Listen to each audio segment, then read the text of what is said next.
Il est un peu plus de 8 heures ce matin.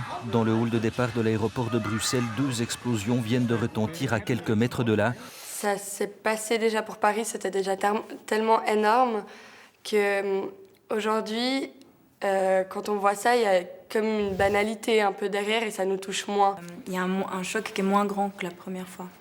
Je trouve que ça fait un peu peur qu'on se soit déjà finalement habitué à avoir des attentats. Ce qui m'a choqué, c'est que c'est à Bruxelles, alors que depuis Paris, il y a, quand ils recherchaient Salah Abdeslam, justement, il y a des présences policières partout dans Bruxelles et tout.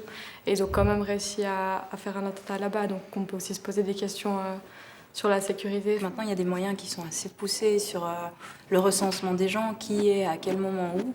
Et puis, rien que les photos qui ont été prises en fait, dans l'aéroport, comment ça se fait qu'il n'y ait pas quelqu'un sur le moment qui a été interpellé par leur attitude. L'Europe, notamment, a sur son sol des centaines, certaines estimations disent des milliers de candidats au djihad. C'est assez choquant qu'on ait pu laisser se développer des quartiers entiers, en fait, et puis sans vraiment remarquer, sans rien faire, en fait. Il suffit d'avoir peut-être un environnement social qui soit plus propice à ce genre d'embrigadement.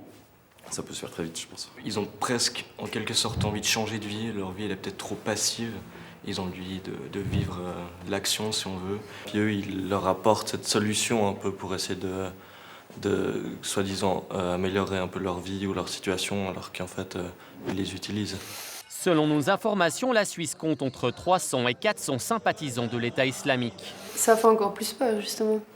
Parce qu'on se dit que ça peut être quelqu'un qui habite à côté de chez nous. Ça pourrait être quelqu'un de Fribourg ou de Berne. À mon avis, on n'est pas à l'abri plus que n'importe quel autre pays européen.